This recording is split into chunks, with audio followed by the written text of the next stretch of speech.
नमस्कार श्रोताओं, आप सुन रहे हैं एपीएस रेडियो 91.3 एफएम और मैं अग्र प्रताप सिंह लेकर आया हूं खबर का सफ़र।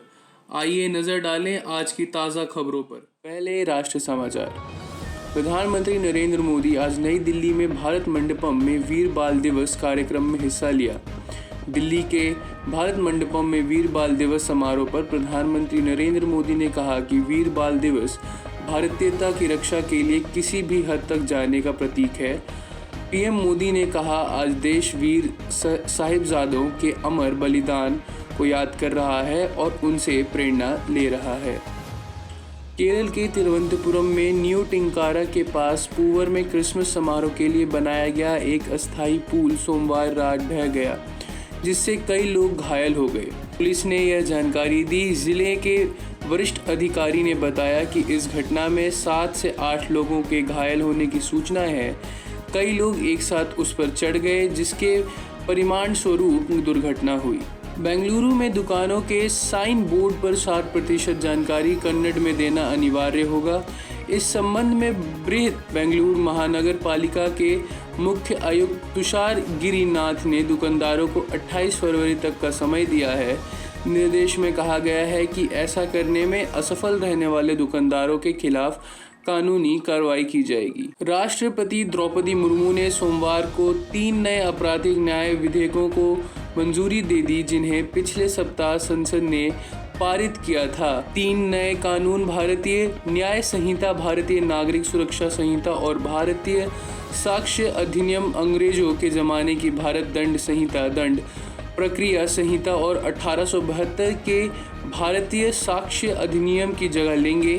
गृह मंत्रालय इसको लेकर जल्द अधिसूचना जारी कर सकता है। अब अंतर्राष्ट्रीय समाचार। इराक में ईरान समर्थित आतंकवादियों ने हमला किया। इस हमले के बाद अमेरिका ने जवाबी कार्रवाई की। पेंटागन ने इस हमले की जानकारी देते हुए कहा कि अमेरिकी सेना ने सोमवार को इराक में ईरान समर्थित आतंकवादियों के हमले के बाद जवाबी कार्रवाई की है। इस कार्रवाई में 3 अमेरिकी सैनिक घायल हो गए, जिनमें से एक की हालत गंभीर है। इजराइल के प्रधानमंत्री बेंजामिन नेतन्याहू ने कहा कि हमास द्वारा गाजा पट्टी में बंधक बनाए गए नागरिकों को वापस लाने के लिए हर संभव प्रयास किया जा रहा है। नेतन्याहू ने कहा कि इजराइल की जीत तक हमारी कार्रवाई जारी रहेगी। इस बीच विश्व स्वास्थ्य संगठन के गाजा में शरणार्थी शिविर पर हुए हमले की निंदा की। विश्व स्वास्थ्य संगठन के कर्मचारियों ने गाजा के एक अस्पताल का दौरा किया। पाकिस्तान में पहली बार एक हिंदू महिला ने आगामी चुनावों में एक सीट के लिए अपना नामांकन दाखिल किया है। समाचार एजेंसी ANI के अनुसार हिंदू महिला ने खैबर पख्तूनवा के बुनैर जिले में अपना नामांकन पत्र दाखिल किया है। पाकिस्तान में 16वीं नेशनल असेंबली के लिए 8 फरवरी 2024 को आम चुनाव होने हैं। प्रकाश के पिता ओम प्रकाश पिछले 35 सालों से पाकिस्तान पीपुल्स पार्टी से जुड़े हैं। जनसंख्या के मामले में चीन सबसे बड़ा देश माना जाता है। चीन महामारी के दौरान अपनी जनसंख्या को नियंत्रित करने में सफल साबित हुआ। इस सफलता के बावजूद चीनी अधिकारी जमीनी स्तर पर निराशा को विकसित होने से रोकने में विफल रहे।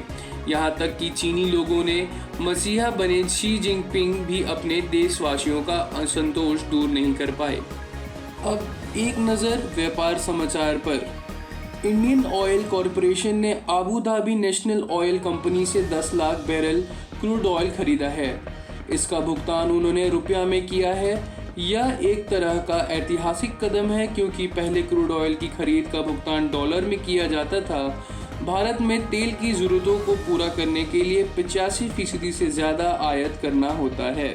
शुक्रवार सुबह RBI गवर्नर शक्तिकांत दास के बयान के बाद एक प्रेस कॉन्फ्रेंस होगी। बुधवार को शुरू हुई 3 दिवसीय द्विमासिक मौद्रिक नीति समिति MPC की बैठक पर वित्तीय बाजार सहभागियों की पैनी नज़र है। आर्थिक विशेषज्ञों का मानना है कि खुदरा महंगाई के बावजूद RBI रेपो रेट को पहले की तरह रखते हुए उसमें कोई बदलाव नहीं करेगा। अब खेल समाचार। भारतीय कुश्ती संघ के अध्यक्ष पद से संजय सिंह को निलंबित किए जाने के बाद ब्रिजभूषण शरण सिंह का कहना है कि उनका और संजय सिंह के बीच कोई रिश्ता नहीं है। वहीं उन्होंने कहा कि मेरा अब भारतीय कुश्ती संघ से कोई लेना देना नहीं है, मैं अब आगामी लोकसभा चुनाव की तैयारी कर रहा हूं। कगिसो रबाडा ने रोहित शर्मा को इंटरनेशनल क्रिकेट में 13वीं बार पवेलियन की राह दिखाई। हिटमैन ने रबाडा की गेंद को पुल करने का प्रयास किया, लेकिन बल्ले और गेंद का संपर्क ठीक तरह से नहीं हो सका और गेंद सीधा बर्गर के हाथ में चली गई। रोहित महज 5 रन बनाकर पवेलियन लौटे। शुभमन गिल और यशस्वी भी बल्ले से फ्लॉप रहे। अल्टीमेट खो-खो सीजन 2 के उद्घाटन मैच में मौजूदा चैंपियन उड़ीसा जगरनॉट्स ने धमाकेदार अंदाज में शुरुआत की। पहले मैच में उड़ीसा जगरनॉट्स ने राजस्थान वॉरियर्स को 35-27 से हराया है। वहीं दूसरे मुकाबले में तेलुगु वॉरियर्स ने मुंबई खिलाड़ी को 46-44 से हरा सीजन 2 के शानदार शुरुआत की है। रविवार शाम कटक के जवाहरलाल नेहरू इंडोर स्टेडियम में उद्घाटन के बाद 2 मैच खेले गए।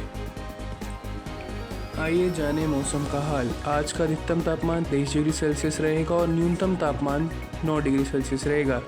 कोहरे रहने का भी अनुमान है। आज के लिए बस इतना ही। बने रहे एपीएस रेडियो के साथ। मैं लेता हूँ आपसे इजाज़त। नमस्कार।